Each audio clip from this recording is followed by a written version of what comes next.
Graça e paz, irmãos. Vamos iniciar aqui o nosso estudo. Não vou nem fazer o louvor não, porque a gente tem muita coisa para falar. E eu preciso terminar esse parágrafo aqui semana que vem. São 5 sessões do parágrafo 9. Aliás, do capítulo 9, né, da Confissão de Fé de Westminster, que vai tratar, né, talvez seja aí, né, um dos temas mais, né, entre aspas, difícil de entender da Bíblia, né? Mas quando a gente entende, né, não há nenhum tipo de, né, desconsideração com o que está escrito na palavra de Deus, que é o livre-arbítrio. O que isso quer dizer? Vamos abrir lá Romanos, capítulo 9. Só para a gente ler um texto que vai trazer para nós uma luz que não está em nós, mas está em Deus. Romanos capítulo 9, lá no versículo 16.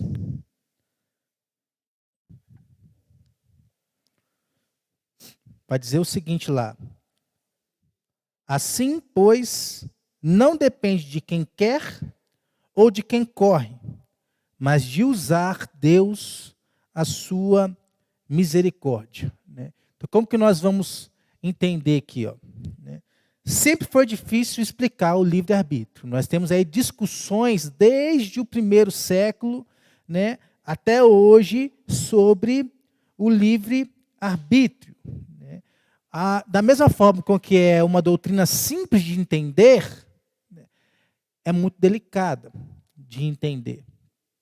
Porque é simples quando o nosso coração, né, ele está voltado para as coisas de Deus, né, e aquilo que é ministrado a nós, né, nós não temos dificuldades, nós não queremos ser tratar as coisas na autojustiça. Né, porque muitas vezes a gente quer tratar as coisas na autojustiça. Por exemplo, predestinação. O quê? Eu sou salvo e meu irmão não é salvo? Eu sou salvo, meu pai ou minha mãe não são salvos, né? Isso não é justo, não. A gente fica querendo colocar a nossa justiça acima da justiça de Deus. Aí se torna, né, difícil de entender. Né? Nós estamos aqui dentro de um âmbito da teologia que se chama teologia reformada. Né? E é muito comum acusar a fé reformada de negar o livre-arbítrio. Né? Porque o homem ele tem o livre-arbítrio, ele pode fazer o que ele quiser. Né? Muitos vão até rejeitar a fé reformada, né, de imediato, porque assumem que a soberania divina na predestinação anula toda a liberdade e a responsabilidade humana. Então, se Deus é soberano e cuida de todas as coisas, que responsabilidade teria o homem? Nenhuma. Né? Então o homem ele é uma marionete nas mãos de Deus. O homem não tem vontade nenhuma, o homem não tem liberdade nenhuma. É o que as pessoas dizem quando elas, né, dão de frente com o conceito reformado de livre-arbítrio. Dentro da teologia reformada, o que ela entende por livre-arbítrio. Né? As pessoas não entendem que nenhum outro sistema de ensino protege a liberdade do homem, a responsabilidade do homem como a fé reformada. E é isso que nós vamos buscar entender aqui. Né? A liberdade que o homem tem, né, não significa autonomia, porque é isso que as pessoas querem. As pessoas querem ser autônomas, fazer as coisas segundo os seus próprios desejos, segundo a própria vontade do seu coração. Né? Também não significa capacidade de agir fora da soberania de Deus. Todas as nossas ações, tudo que acontece na nossa vida, está debaixo da soberania de Deus. A liberdade que nós temos, ela é a capacidade de agir segundo a própria vontade, de acordo com a natureza do indivíduo. Qual que é a nossa natureza? Nós já vimos isso no capítulo 3. Caída, depravada. Logicamente, a liberdade que nós temos é de agir conforme a nossa natureza, de agir conforme o mal que há em nós. Né? Então, Efésios 2:1, né, vai dizer lá que como é que é o homem? O homem, qual que é o estado dele? O homem ele está morto. em delitos e pecados. Então, por mais que estejamos de pé, né, o ímpio esteja de pé, né, espiritualmente falando, ele está morto. Né? Ele é real, de carne e osso. Vai tocar lá no homem lá fora, lá é de carne e osso. Né? Só que espiritualmente ele está morto. Né? A liberdade que ele tem está ali limitada pela sua própria natureza. Morto faz alguma coisa? Alguém que já viu morto andar, falar, abrir o olho, piscar, né? Falar, espera mais um pouquinho, né? Eu já vi. Tem aqui, meu sogro. Né? Meu sogro foi tirado de dentro do sacão lá né? Um assembleiano viu lá ele se mexendo, foi se mexendo lá, Carol? Ou falou alguma coisa, né? Se mexeu o saco lá, foram ver, o homem estava vivo. Já ia ser enterrado vivo, né? Mas nós não vemos, né? Nós não vemos isso acontecer, né? Até porque se nós estivéssemos no velório e isso acontecesse, a gente ia fazer o quê? A gente ia correr, né? A gente, né? Ou matava a pessoa. Pelo susto, né? Que susto foi esse, né? Então, mesmo sendo incapaz de se salvar ou de buscar a Deus por si mesmo, o ser humano permanece responsável moralmente diante de Deus. É isso que o livre-arbítrio ele quer tratar aqui. O livre-arbítrio ele quer se referir à salvação. O livre-arbítrio não quer se referir às escolhas que nós temos no dia a dia. Com quem o Rubens, né, escolheu casar. Qual foi o ano que você conheceu Ana Paula? Em 89, eu estava nascendo, eu estava conhecendo a Ana Paula. Né? Não é esse tipo de escolha. Para esse tipo de escolha, a teologia reformada ela tem um outro nome que nós vamos ver mais para frente. Mas nós estamos falando de livre-arbítrio, se refere à salvação. Se refere a pecado. Nós podemos deixar de pecar? Não. O homem que falar que não comete pecado, como que a Bíblia chama ele? Mentiroso. É sobre isso que o livre-arbítrio trata. Então é totalmente diferente da noção que as pessoas têm aí na rua. Charles Spurgeon, o que ele disse? A soberania de Deus e a responsabilidade do homem são como trilhos de trem que correm paralelos. Só na eternidade veremos como que eles se unem. Então anda um de um lado, anda o outro do outro lado. Vão se unir só na eternidade. Enquanto isso, nós vivemos essa tensão da soberania de Deus, da responsabilidade humana. Então, vamos começar aqui pela seção 1. O que ela diz lá? Qual que é o escrito que está lá na seção 1? Deus dotou a vontade do homem de tal liberdade que ele nem é forçado para o bem ou para o mal. Nem a isso é determinado por qualquer necessidade absoluta da sua natureza. E tem os textos bíblicos, nós vamos abrir na medida que fomos falando aqui. Então, Deus dotou a vontade do homem de tal liberdade. A maior força teológica ou doutrinal que impera no meio evangélico, que vamos dizer assim, de 10, 7 a 8, tem esse tipo de pensamento, que se chama arminianismo, que é uma doutrina surgida ali por seguidores de um homem chamado Jacob Arminius, onde no Concílio de Dort eles esboçaram todo o ensinamento de Armínio e fizeram lá, são os 5 pontos do arminianismo. Só que no Concílio de Dort lá, eles viram que aqueles 5 pontos não estavam assim tão certos com a palavra de Deus. E aí tinham seguidores de João Calvino, dos ensinos de João Calvino. Não foi João Calvino que criou os 5 pontos do calvinismo. Foram os seus seguidores. Para poder o quê? Rebater os 5 pontos de Armínio. São chamados os remonstrantes. Aí houve lá o debate dos 5 pontos do arminianismo com os 5 pontos do calvinismo. Logicamente, os 5 pontos do calvinismo, se é que podemos usar essa palavra, saiu vencedor daquele sínodo, né, de Dort. Só que o ensino que mais se perpetuou na mente das pessoas é o arminianismo, por conta da justiça própria, por conta do homem ter a tomada de decisão final da sua vida, por exemplo. Então, o que é que diz aqui essa doutrina, o arminianismo? Ensina que Deus deseja a salvação de todos e oferece graça suficiente para todos responderem. Mas em quem está a decisão final? O homem. Então, é o homem que no final de todas as coisas é que escolhe se ele vai ser salvo ou não. A salvação, ela é sinergística dentro de definições teológicas. Ela é sinergística. O que isso significa? Precisam de dois fatores para que aconteça: Deus e o homem. Deus vem, pede licencinha, Conceição, por favor, deixa eu entrar dentro do seu coraçãozinho. E a Conceição, dependendo do dia que ela passou, se ela teve muito estresse no dia, ela decide se deixa Deus entrar no coraçãozinho dela ou se não deixa, quer outro dia. Foi o que eu disse quando eu me converti lá, e me converti, não é errado falar isso não, tá? Depois a gente pode explicar isso. Lá no dia 11 de fevereiro de 2007, perguntaram para mim, você não quer não?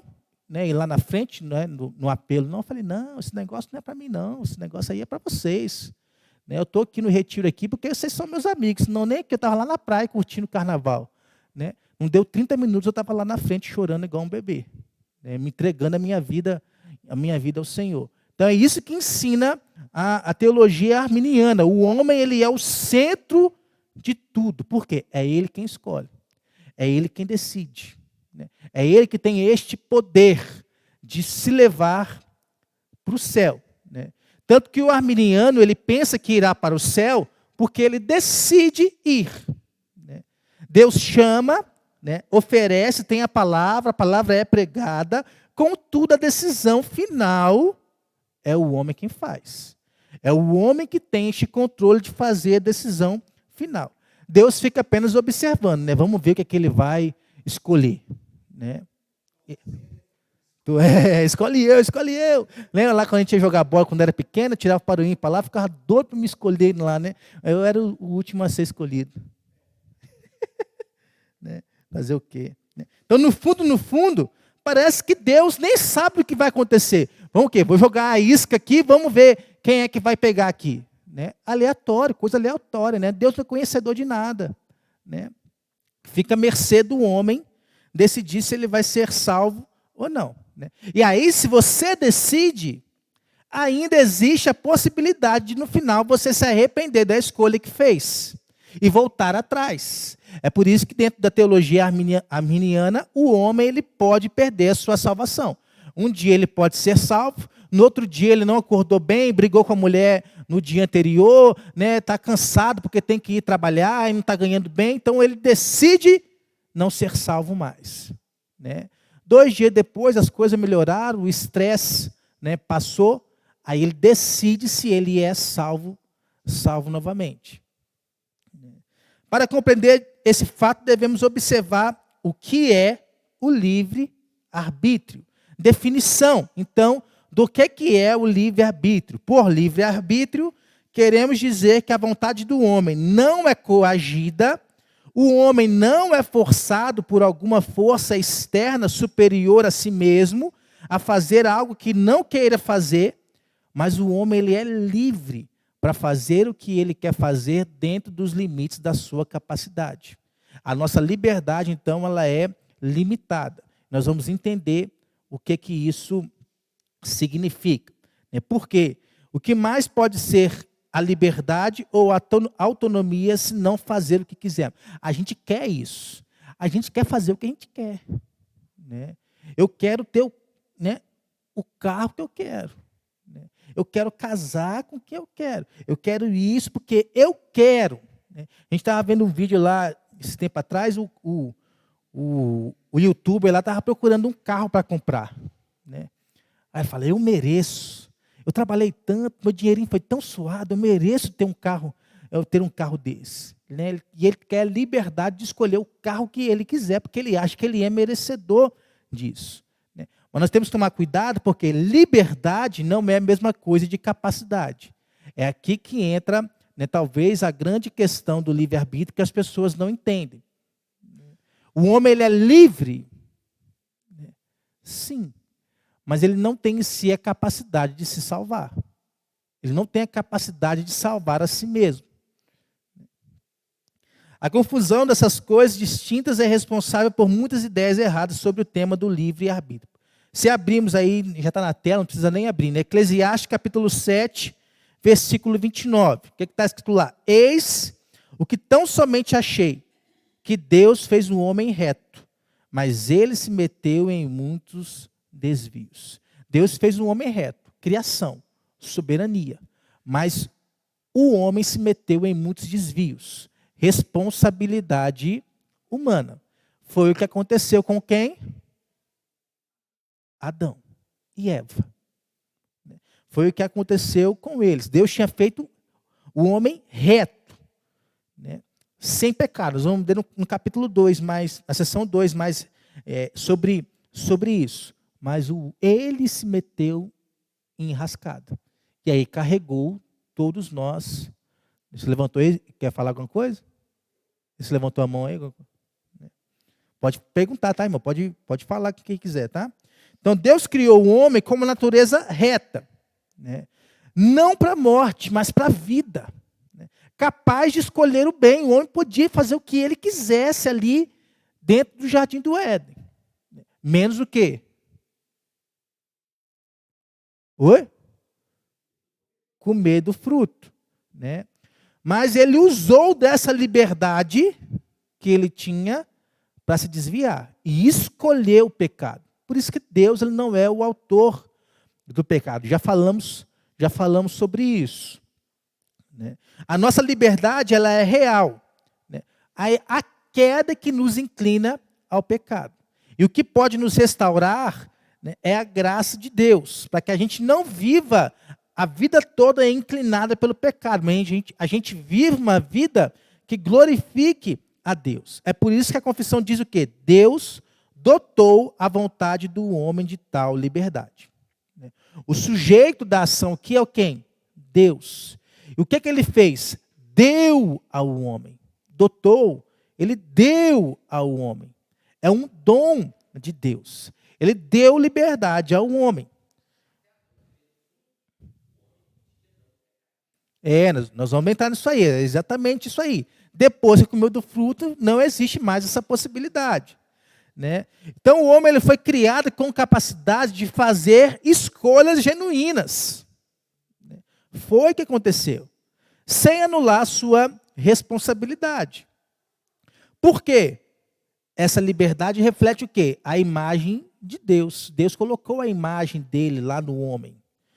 Então o homem, ele, como pequeno Deus, né, ali, feito à imagem de Deus, ele ia refletir o quê? Deus, né, o sumum bem, como diz no latim, o bem supremo que nós temos na nossa vida, né? O homem ele ia ser um espelho daquilo, né? Ele ia ter a capacidade de decidir, de agir, coisas que os animais não teriam, não tem, até hoje. Animal não decide nada. Animal, por si só, não tem o raciocínio que o homem tem. O homem tem por quê? Porque Deus deu ao homem a imagem e semelhança. Não deu aos animais imagem e semelhança, né? Então essa liberdade, ela não é absoluta no sentido de independência de Deus, tá? Adão, você é livre, vocês são livres, né? Mas a viração do dia vocês têm um encontro comigo, né? Eles poderiam dizer não para se encontrar com Deus, né? Não poderiam, no sentido de que eles não eram independentes ali. Eles precisavam desse encontro com Deus. Então, eles não podiam, né, ser independentes de Deus. Depois que veio a queda, eles se tornaram independentes, né, de Deus. Adão e Eva, eles tinham liberdade para obedecer ou desobedecer. Mas as suas escolhas os levaram ao pecado. Mostrando o quê? que a liberdade humana opera dentro dos limites estabelecidos por Deus. Está aqui. Está tudo disponível para vocês. Só isso aqui que vocês não podem tocar. Né? Obedeçam ou desobedeçam. Nós vimos isso nos pactos. Né? O pacto de obras era o quê? Era dar nome aos animais, era cuidar do jardim do Éden, era fazer tudo o que eles poderiam fazer ali, menos comer da árvore do conhecimento do bem e do mal. Eles desobedeceram. Veio um segundo pacto, o pacto de graça. Nós já vimos isso. A confissão vai continuar dizendo que o homem ele nem é forçado para o bem ou para o mal. O que isso significa? Que as escolhas do homem, elas são voluntárias e não resultado de uma coerção divina. Né? Como se Deus estivesse lá puxando o nosso colarinho. Você vai fazer isso aqui agora. Né? Você vai acordar aqui agora. Você vai fazer isso aqui agora. E aquilo lá, né, tal hora. Né? Porque se não fizer, vai ter um castigo para você. Né? Não é esse tipo de coisa que a confissão está dizendo. Pega, por exemplo, Josué, capítulo 24, versículo 15. Texto conhecido, nós até pregamos esses tempos atrás aqui.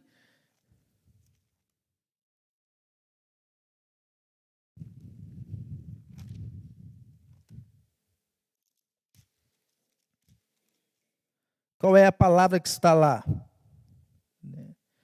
Se vos parece mal servir ao Senhor, escolhei hoje a quem servais. Se aos deuses a quem serviram vossos pais que estavam da além do Eufrates, ou aos deuses dos amorreus em cuja terra habitais. Eu e a minha casa serviremos ao Senhor. É uma exortação de Josué a uma escolha consciente, já que não é livre-arbítrio. É uma escolha consciente. Né? Está dizendo o quê? A decisão é de vocês. Se vocês quiserem continuar a servir, né, aos deuses que vocês estão servindo, vocês vão colher as consequências que vocês têm aí. Eu sei de uma coisa. Eu e a minha casa serviremos ao Senhor. E nós vamos colher outras consequências, diferente das de vocês. Né? Filipenses, capítulo 2, versículo 13. Se alguém achar primeiro que eu aí, pode meter bronca.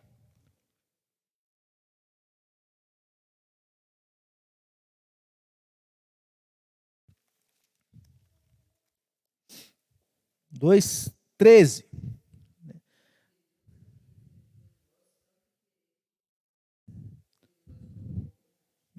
Deus efetua em vós. Embora Deus opere na vontade do homem, Ele não força a liberdade do homem. Ele preserva a nossa responsabilidade. Querer e o realizar, segundo a sua boa vontade. Né? Vem de Deus. Quem é o Pai das luzes? Deus. Quem é que nos abençoa, né, com toda sorte de bênçãos nas regiões celestiais? Deus. Tudo vem de Deus. Mas o homem tem a sua responsabilidade humana preservada. Vamos dizer lá, falei do Rubens aqui, né, que em 1989 se encontrou lá com a Ana Paula, né, e apaixonou, né, paixão à primeira vista, né, cantou lá, eu sei que vou te amar, por toda a minha vida eu vou te amar, né, cantou lá para ela lá ajoelhado, né. A soberania de Deus preparou todo o terreno para que isso acontecesse, mas a escolha foi de quem? Dos dois. Quem escolheu casar? Aí qual ano que casou? 93, né? Quem que chamou lá os convidados, né? Chamaram um pastor para poder, né, pregar, dar a bênção para eles, né? Teve festa, bolo, chocolate, tudo mais, né? Responsabilidade de quem? Deles, né? A responsabilidade deles foi preservada, né?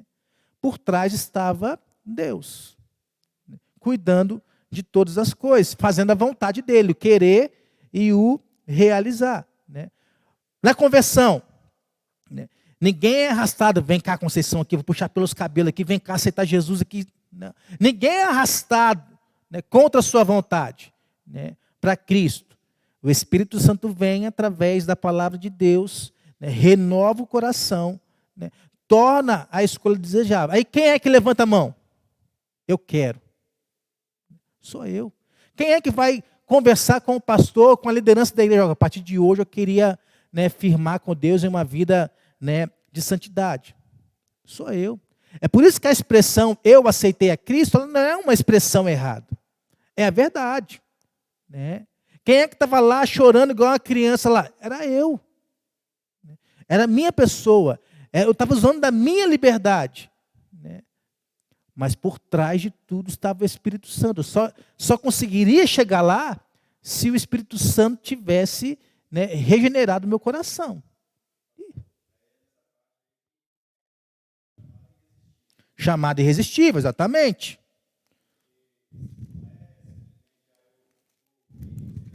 Não, é o trabalho do Espírito Santo.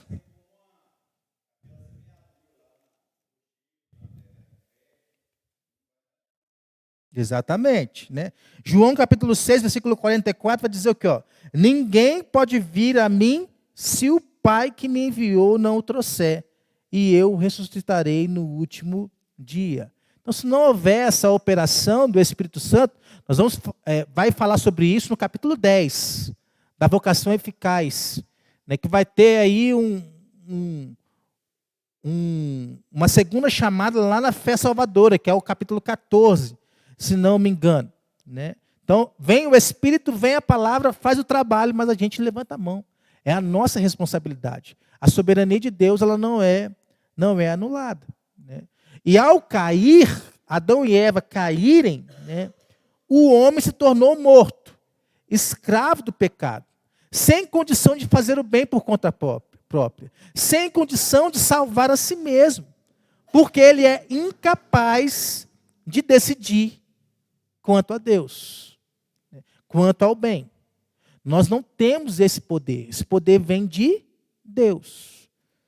Depois que a operação do Espírito é feita em nós, nós temos a condição de levantar a mão. Ou de ir largando pequenos pecados, né, até chegar ao estado. Foi nesse dia. Foi o que aconteceu comigo, por exemplo. Uma caminhada aí de 6 meses visitando a igreja, né, andando com os meninos lá que eu andava, né, quando eu fui ver, eu já não estava indo mais para as festas. Já não estava mais enchendo a cara de cerveja. Né, já não estava mais, né, gostava de dar uma fumadinha, né? Essas coisas já não estavam mais acontecendo. Né? Era o que? Deus regenerando o meu coração para chegar ao ponto do dia tal, né, você vai ser totalmente meu. Essas coisas vão acontecendo no homem.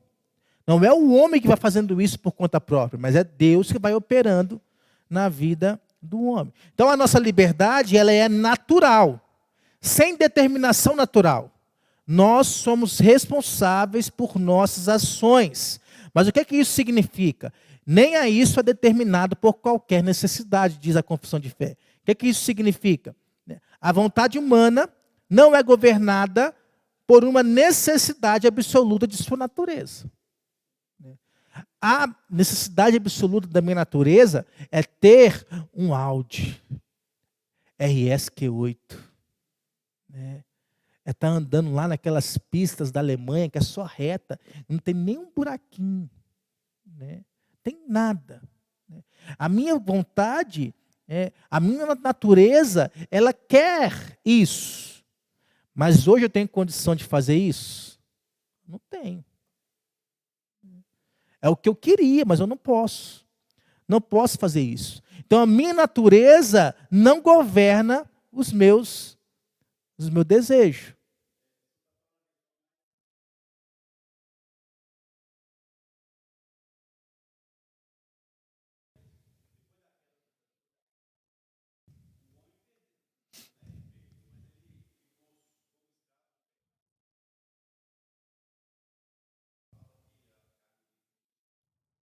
Ele, ele,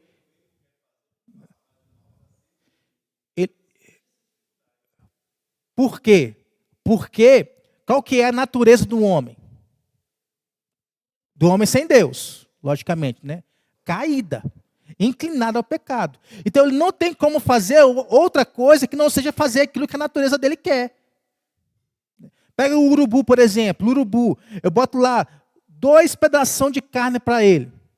Um acabou de sair do do frigorífico lá, está fresquinho, né? Gostosinho, só botar no carvão para assar. E o outro lá de 10 dias, 20 dias, 30 dias, já podre, já naquele cheiro maravilhoso, né? Qual carne que o urubu vai querer? A podre. Por quê? Porque é a sua natureza. Nós não temos como fugir da nossa natureza. Por isso que Paulo fala isso aí lá em Romanos. Porque a natureza dele é o quê? Caída. É para o mal. Fazer o bem para ele é o antinatural. É como eu falei domingo aqui. Obedecer aos pais, para nós é o quê? Natural. O antinatural é o quê? Desobedecer aos pais. Então o homem ele não é como um animal guiado por instinto, ou uma máquina programada para agir de uma única maneira. É só isso aqui e pronto. Não. A liberdade permite que as suas escolhas vão além disso. Após a queda, a natureza humana ela foi corrompida, inclinando-se ao pecado. A confissão de fé, o catecismo, agora eu não lembro a pergunta, mas vai dizer lá o seguinte: depois da queda, qual que é o estado do homem? A resposta é: o estado do homem é pecado e miséria. O homem sem Deus, qual que é o estado do homem sem Deus? Pecado e miséria. Aí tem uma outra pergunta lá que diz: Deus tirou o homem desse estado de pecado e miséria? A resposta é sim. Aí vem através de Cristo e do pacto da graça. Não tem para onde correr. O estado do homem sem Deus, ele é corrompido, inclinado ao pecado. Mas ele tem a capacidade de fazer escolhas morais, limitadas pela sua condição caída. Ele pode fazer o bem? Se assim Deus permitir, pode. Mas aí a obra do ímpio vai dizer lá que a melhor obra do ímpio, para Deus, ela é como trapo de imundícia. Por quê? Porque ele não foi programado para isso.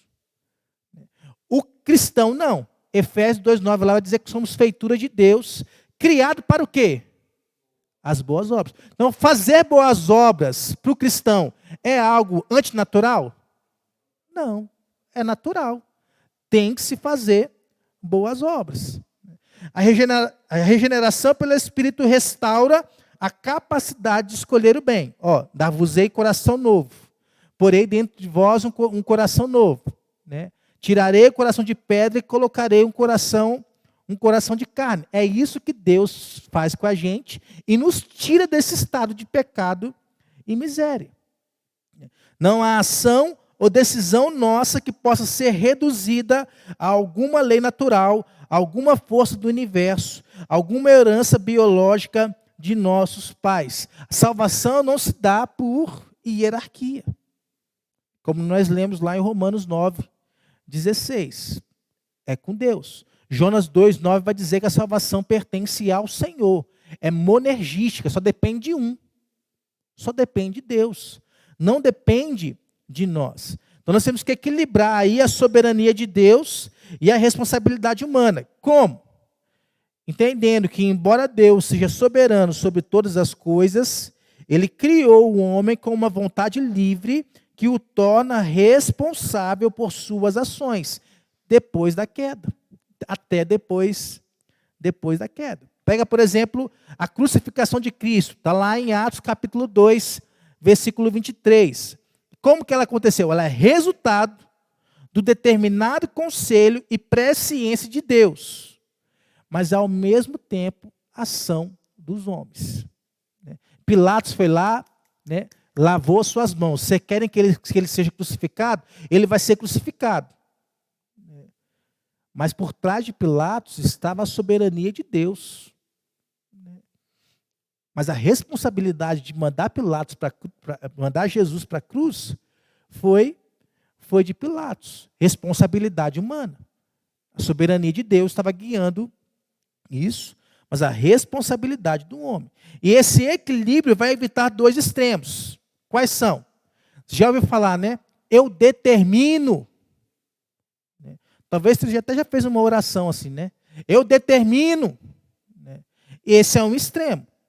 Porque o determinismo, ele nega a liberdade humana. O Senhor é obrigado a fazer. Isso não é fé salvadora. É fé em milagres. Se não acontecer, eu largo. Se eu não for abençoado, eu largo.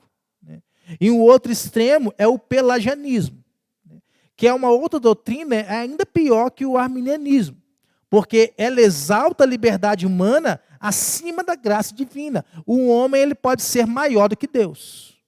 É a ideia de Pelágio, né? Vem aí ainda antes de Armínio e ainda antes de Calvino. Até. Então a salvação, como nós lemos lá em Romanos 9, não depende do que quer nem do que corre, mas de Deus que usa de sua misericórdia. O homem ele não tem como se salvar. A nossa liberdade, ela opera sob a soberania de Deus. As nossas escolhas nessa terra, elas são significativas? São. Porque Deus cumpre seus propósitos através das nossas escolhas. Mas isso não é salvação. O homem ele não tem a escolha de se salvar. O livre-arbítrio ele é um dom de Deus que nos permite fazer escolhas genuínas sem coerção ou determinação absoluta. Só que aqui a palavra corretamente usada é qual? Livre agência. Livre agência quer falar sobre as escolhas que nós fazemos dia a dia. Com quem nós vamos casar, né? O curso que nós vamos fazer, né? Se nós vamos dizer sim ou não para aquela oportunidade de emprego que nós temos. Né? O livre-arbítrio quer se referir à salvação, a pecado. São duas coisas diferentes, nós vamos explicar mais detalhadamente lá na frente. Então nós somos responsáveis por nossas ações, né? Mas por trás de tudo está a liberdade divina. E nós somos dependentes da graça de Deus para escolher o bem. O homem não pode escolher fazer o bem se Deus assim não permitir que isso aconteça. Porque a sua inclinação é para o mal. A sua vontade é para fazer o mal. Por isso que Paulo fala lá. O bem que eu quero fazer, eu não consigo fazer. Mas o mal ele está dentro de mim. Ele está constantemente na minha mente. Nós somos julgadores demais. Né? Por exemplo, eu vi que o carro do Tiago ali, ele está sem calota, um pneu. Olha lá. Qual que é a primeira reação nossa? Nosso Tiago é barbeiro, né? Olha só, perdeu a calota do carro. Né? A gente é julgador, mas a gente não parou para pensar, né, que isso podia ter sido causado por um terceiro. Está lá, a lanterna do meu carro está quebrada. Né? Quem passa ali e não sabe o que aconteceu, eu falei, o pastor bateu alguma lixeira aí, né? Bateu alguma coisa aí. Né? Mas não para pensar, alguém pode ter batido no carro dele. Né? Uma pedra pode ter sido tacada lá no carro dele. Porque a nossa mente ela é mais julgadora. A nossa mente ela prefere julgar do que pensar uma outra alternativa. Ela prefere o mal do que o bem. Ela teve um pastor aqui em Belo Horizonte que ele saiu perguntando aí, né, nas ruas de Belo Horizonte, o que as pessoas acham de pastores evangélicos. Né? As primeiras, né, respostas das pessoas, pastor é ladrão, pastor é isso, pastor é aquilo, pastor não presta para nada, pastor não serve para nada. Né? Mas aí elas não param para pensar, né, em pastores sérios, pastores que pregam a palavra, pastores que estão dando a sua vida para poder cuidar de outras pessoas. Né? Porque a nossa mente ela é mais julgadora do que misericordiosa. Né? Tanto que lá no discipulado, quando vai falar de dízimo, por exemplo, a primeira coisa que eu falo, não se preocupe. Porque aqui eu não vejo dinheiro seu entrando aqui.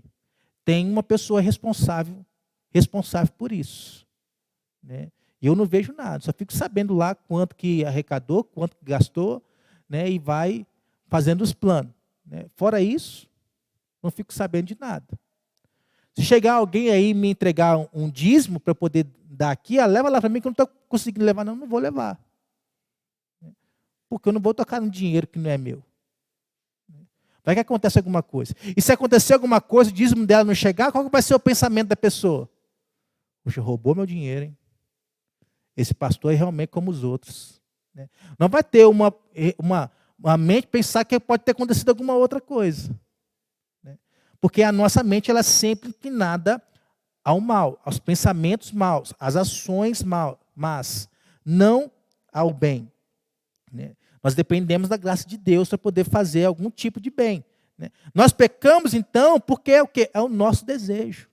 Tem gente que bota a culpa em Deus. Por que isso está acontecendo comigo? Mas esquece das suas ações. Nós livremente exercemos a vontade de pecar. Porque é gostoso. Porque eu estou me mimando. Me mimando. Estou fazendo isso para a minha vontade, segundo o desejo do meu coração. Só que Deus pode mudar nossa vontade de forma, como foi falado ali, irresistível. É graça, é através da graça. E aí nós podemos ansiar pela salvação que antes desprezamos. Por quê? É graça, não depende de nós, depende de Deus. Devemos reconhecer que a nossa liberdade é um dom de Deus e usá-la com responsabilidade. E alinhar a nossa vida, o nosso chamado, com a vontade de Deus. Dizer assim, Deus, eu não vou para lugar nenhum que o Senhor não queira que eu vá. Eu não quero fazer nada que não esteja de acordo com a sua vontade. E aí nós vamos renovando a nossa mente para poder fazer a vontade de Deus. Buscar força em Deus para resistir ao pecado, sabendo que as nossas decisões não são forçadas, mas refletem o nosso coração.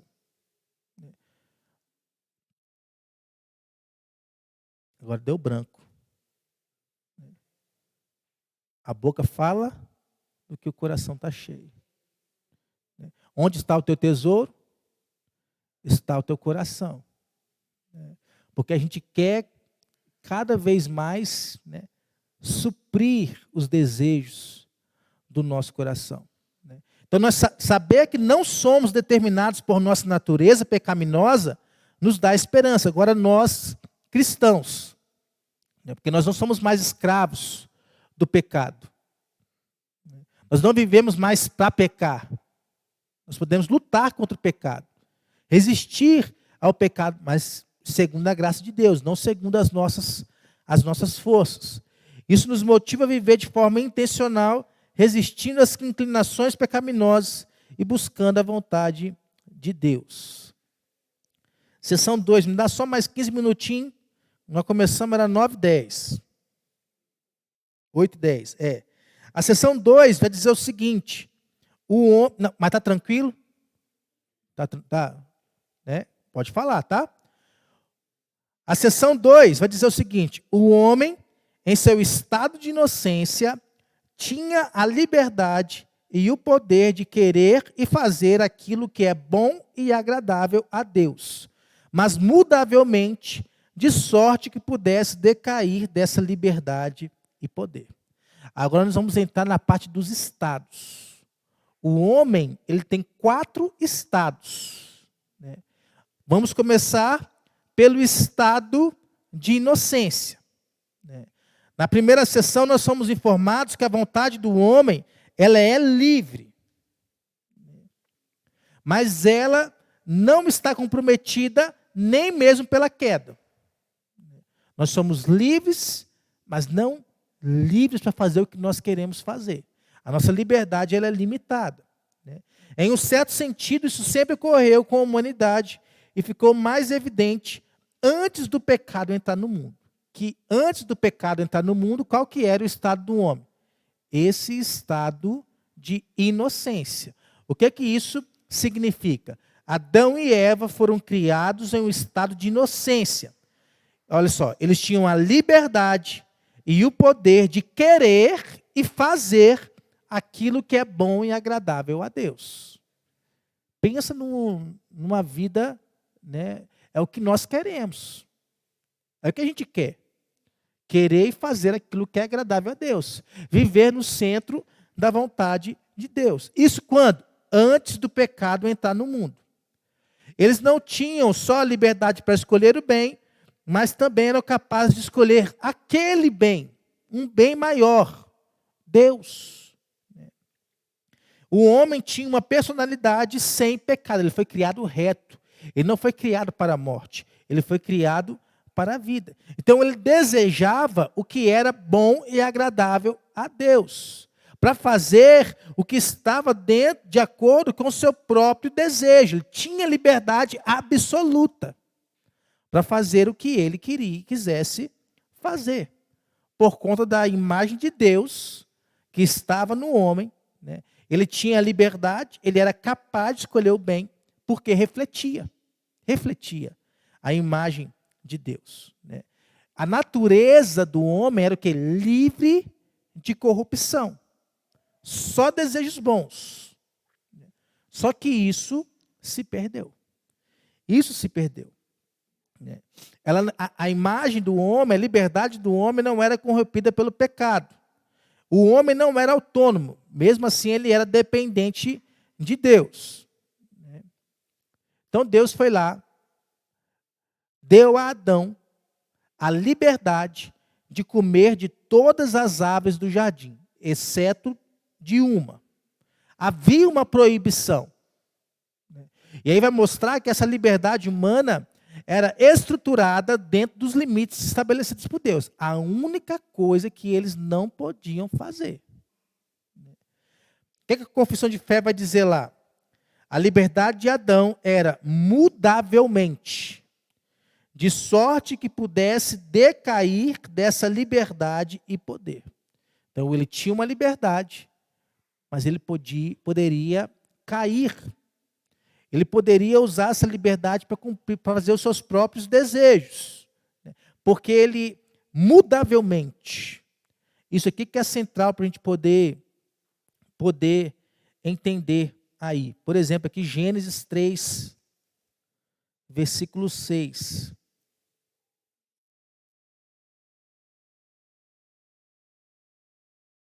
Vendo a mulher, olho, né, que a árvore era boa para se comer, agradável aos olhos, e árvore desejável para dar entendimento, tomou-lhe do fruto e comeu, e deu também ao marido, e ele comeu. Olha o que o texto bíblico diz. Essa mutabilidade, né, não implica que Deus criou o homem com uma inclinação para o pecado. Mas a liberdade que o homem tinha incluía a possibilidade da desobediência. Então, viu lá, o olho viu, né, essa árvore bonita, que fruto maravilhoso é esse? Se fosse uma maçã, como as pessoas dizem aí, não, nossa, que maçã vermelhinha essa maçã. Né? Ou, se fosse uma maçã verde, né? Não, uma maçã. Olha o verde dessa maçã aqui, que coisa maravilhosa. Pegou, comeu, desobedeceu. Então isso mostra que ambos, tanto Adão quanto Eva, eles tinham liberdade para escolher o bem, porém, usaram dessa liberdade para poder escolher o mal. Isso não torna Deus o autor do pecado. Deus, ele então permitiu que essas coisas acontecessem, permitiu a queda para manifestar a sua justiça e a sua misericórdia através do pacto da graça, que é o capítulo 7. Adão e Eva receberam a liberdade e a habilidade para agradar a Deus, mas eles encheram os olhos com a imagem do fruto proibido e seus ouvidos com o conselho da serpente. O que Deus disse se vocês comerem esse fruto aqui? Certamente não vão morrer. Morrer? Duvido que vocês vão morrer. Pode comer aí, vocês serão como Deus. Olha o gatilho. Vocês serão como Deus. É o que a gente quer. Oi?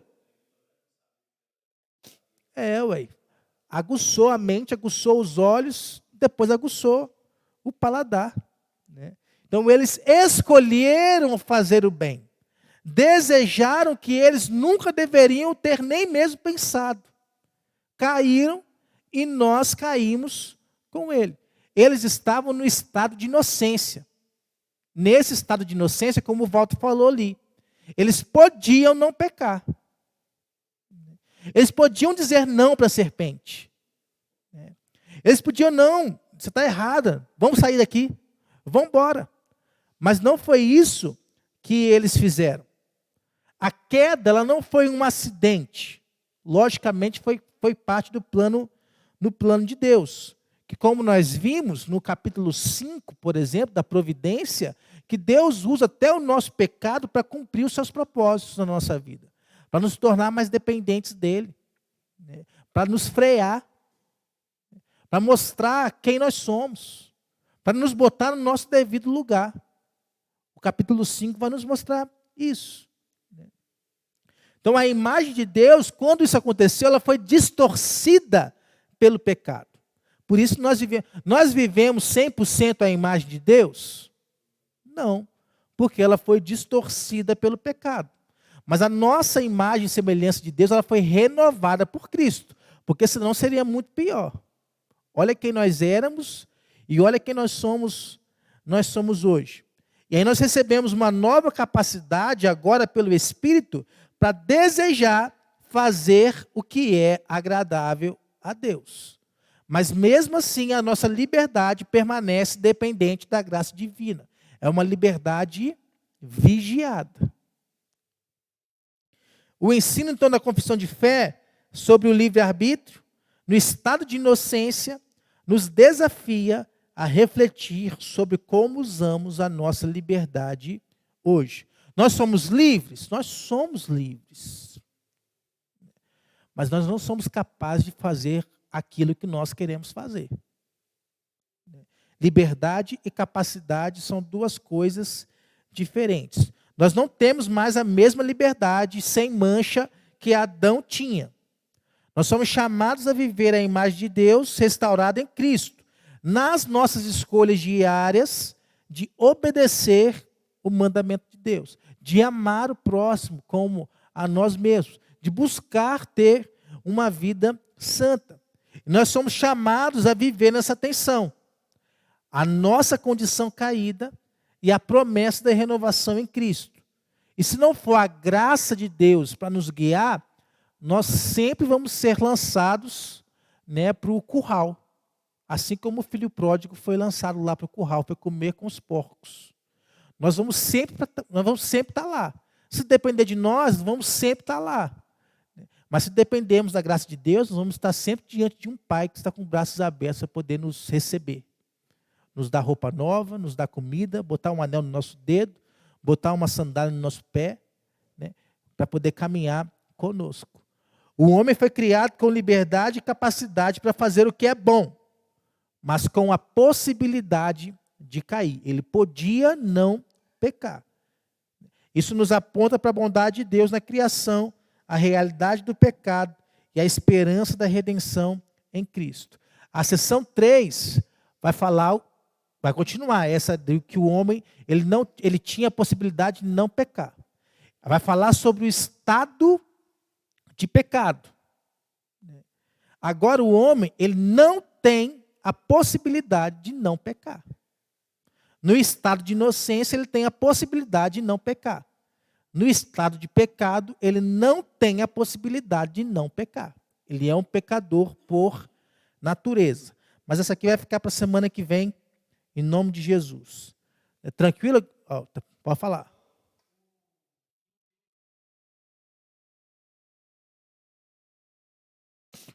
Exatamente. Nós temos a agência de fazer as escolhas do nosso dia a dia, né? De cumprir os nossos deveres do dia a dia, mas isso não é arbítrio. Arbítrio se refere à salvação, a pecado. Isso o homem perdeu. Quem teve de forma plena foi Adão e Eva. Né? Mais alguma colocação, alguma pergunta? Tranquilo? Conceição? Entendeu tudo? Dessa vez o negócio... é Deus fazendo a obra aí. Ó. Rose, tranquilo? Então tá bom. Tá com sono, né? Vamos orar então? Senhor, nós te louvamos, Pai. Bendizemos o nome do Senhor, porque sabemos que sem o Senhor nós não somos ninguém. Sem o Senhor, nós não poderíamos, meu Pai, ter a vida que nós temos hoje. Nós ainda estaríamos em um estado de pecado, de miséria, de culpa, por conta dos nossos pecados, Pai. Mas o Senhor enviou o teu Filho Jesus para nos resgatar e nos trazer para uma nova vida, uma vida nova.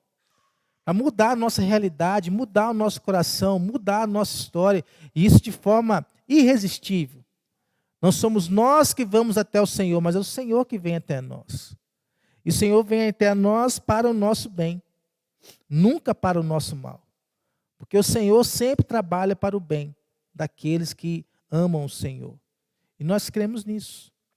Que o Senhor possa nos abençoar, nos mostrar cada vez mais essa realidade, que não depende de nós, de quem quer ou de quem corre, mas depende de Deus usar a sua misericórdia.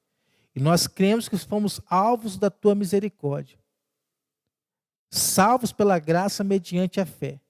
E isso não vem de nós, é dom de Deus, não de homens para que ninguém se glorie. Se fosse por nossa conta própria, nós iríamos nos gloriar, nós não iríamos dar nenhum crédito ao Senhor. Mas não é por nós, é pelo Senhor. E isso é gratificante demais, porque sabemos que estamos seguros debaixo da tua providência, debaixo da tua boa mão. E mesmo assim temos a liberdade de poder viver as nossas vidas, de poder fazer a tua vontade, de poder andar debaixo da tua vontade, sendo guiados e sustentados pelo Senhor, tendo a mente renovada a cada dia para poder experimentar a boa, perfeita e agradável vontade do Senhor. Que o Senhor possa aplicar isso cada vez mais no nosso coração, para a honra e glória do teu nome. Em nome de Jesus. Amém.